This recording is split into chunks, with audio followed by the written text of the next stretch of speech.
Evangelio según San Juan.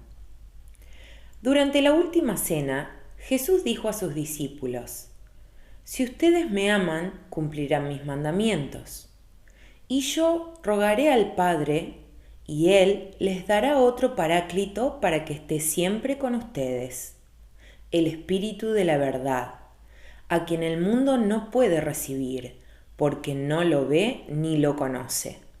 Ustedes, en cambio, lo conocen, porque Él permanece con ustedes y estará en ustedes. No los dejaré huérfanos, volveré a ustedes. Dentro de poco, el mundo ya no me verá, pero ustedes sí me verán, porque yo vivo y también ustedes vivirán. Aquel día comprenderán que yo estoy en mi Padre y que ustedes están en mí y yo en ustedes. El que recibe mis mandamientos y los cumple, ese es el que me ama. Y el que me ama será amado por mi Padre, y yo lo amaré y me manifestaré a él. Hola amigos y amigas, estamos ante este discurso de despedida de Jesús, en este testamento espiritual de Jesús, llamado el libro de la hora, capítulos del 13 al 17 del Evangelio de Juan. Y encontramos esta expresión de Jesús: si ustedes me aman, cumplirán mis mandamientos. Pero cuando nosotros decimos el verbo amar, tenemos que saber cuál es el verbo que utiliza la Biblia, el verbo griego que utiliza el Nuevo Testamento. Nosotros, para decir amar, utilizamos un solo verbo para la diversidad de amores. En cambio, en griego existen 4 verbos diversos de acuerdo a qué tipo de amor se trate. El verbo stergo es el verbo griego para hablar del amor de la familia, de los vínculos familiares. Luego, el fileo es el amor de los amigos, donde existe ciertamente reciprocidad. La amistad exige reciprocidad. Luego también el erao, la misma raíz de la palabra eros, es el amor sentimental, el amor de la pareja, el amor de atracción, que evidentemente también necesita correspondencia. No puede existir un amor de eros si no hay correspondencia. Y finalmente el verbo agapao, que es el verbo utilizado por el Nuevo Testamento para referirse al amor. Jesús condiciona nuestra respuesta de amor a Él al cumplimiento de su mandamiento. La observancia de los mandamientos de Jesús son entonces una consecuencia del amor. En la observancia de los mandamientos de Jesús diríamos que se verifica nuestro amor por Jesús. El mandamiento es la concretización del amor. El mandamiento es la forma del amor. El amor es más que un sentimiento. El amor es una decisión, es una convicción que nos lleva a actuar. El amor es siempre de obras, nos lleva a obrar de tal manera que busquemos siempre el crecimiento integral, espiritual de una persona. Cuando Jesús habla de un mandamiento, nos va a decir el Evangelio de Juan: les dejo un mandamiento nuevo. Ámense los unos a los otros, así como yo los he amado, ámense también ustedes los unos a los otros. Cuando dice nuevo, ¿de qué se trata? Es que en griego hay 2 palabras para decir nuevo. Nuevo se dice neos, pero nuevo también se dice kainos. Esta palabra kainos es el que usa el Evangelio de Juan en el capítulo 13. Neos hace referencia a nuevo en el tiempo, diríamos reciente, joven, fresco. En cambio, kainos es nuevo en su naturaleza, por lo tanto, cualitativamente mejor. Jesús nos dice que nos da un mandamiento. Pareciera entonces que se trata de algo obligado. ¿Puede un amor ser obligado? Desde el momento mismo que el amor es obligado, deja de ser amor. El amor no puede ser una obligación. Por lo tanto, existe un mandamiento que nosotros le vamos a llamar un mandamiento cero, antes del primer mandamiento, el mandamiento cero, que es dejarse amar por Jesús. Es que el amor de Jesús no obliga, pero sí conquista. como el amado conquista a la amada. Yo doy mi vida por vos. Esto va a decir el amado. Por lo tanto, ¿cómo sé yo si amo a Jesús? Si recibo su palabra en mi vida, esa es la respuesta. Si cumplo sus mandamientos. Y veamos que el texto utiliza el plural, sus mandamientos. ¿Por qué? Porque es el único mandamiento, un mandamiento que se expresa en múltiples modos, de diversas maneras. Y si nosotros nos preguntamos, ¿dónde está Jesús para amarlo? La respuesta es esta: Jesús está en aquella persona que necesita de mí. Veamos ahora dónde está la diversidad de este amor, de qué manera se expresa este único amor. Es que amar es, en primer lugar, respetar. Muchas veces es necesario respetar haciendo culto al silencio. El silencio es sagrado. Luego, amar es adaptarse. Adaptarse que va a significar muchas veces una pérdida para la ganancia. Ganamos al hermano.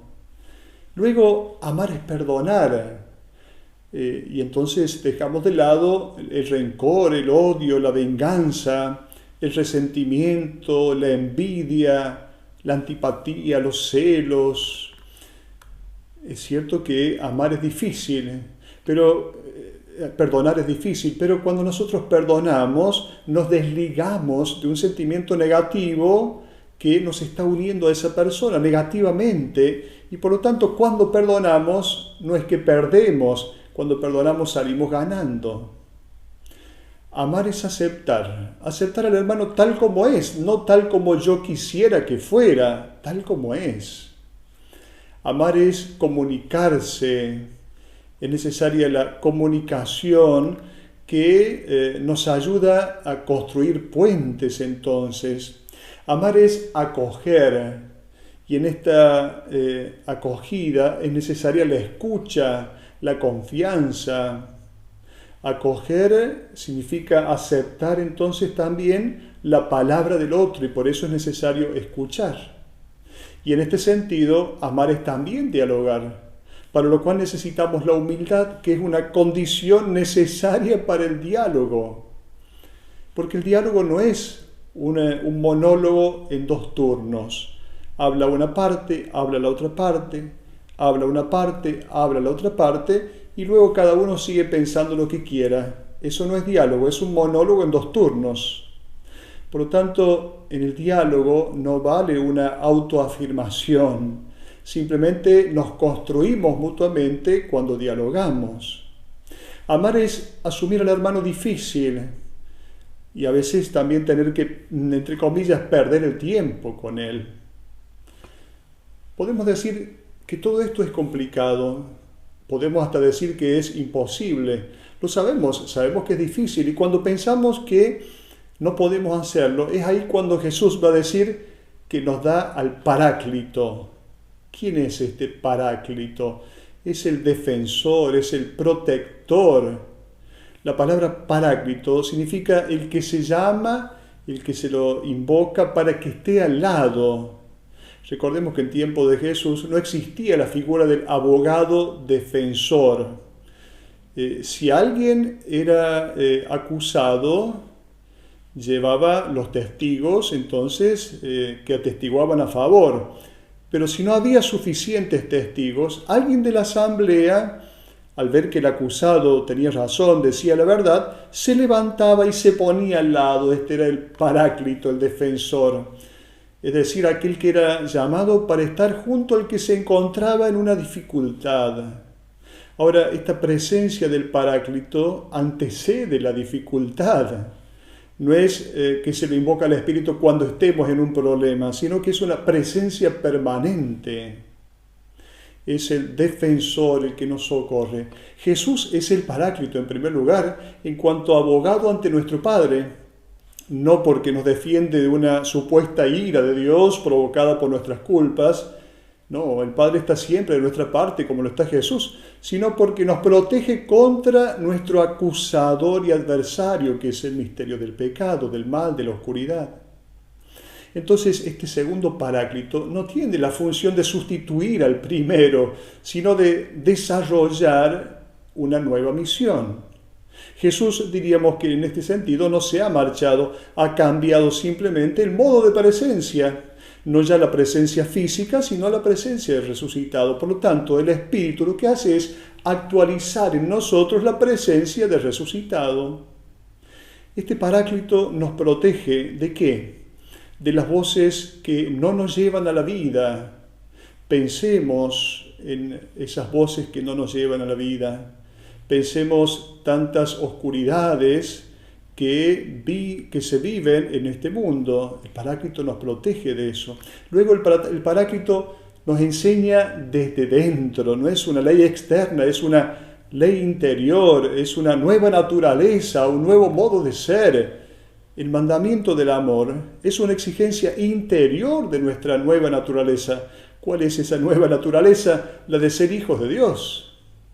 El Paráclito, el Espíritu, nos recuerda qué cosa, nuestra identidad de hijo de Dios. Es el Espíritu de la verdad, así lo va a llamar Jesús, porque introduce a los discípulos en la plenitud de la verdad. Este Espíritu no va a decir nada contrario a la enseñanza de Jesús, sino que nos va a ayudar a captar hasta el fondo, hasta las últimas consecuencias, el mensaje de Jesús. De aquí entonces nace el deber de los cristianos de permanecer abiertos a los impulsos del Espíritu. Hasta la próxima.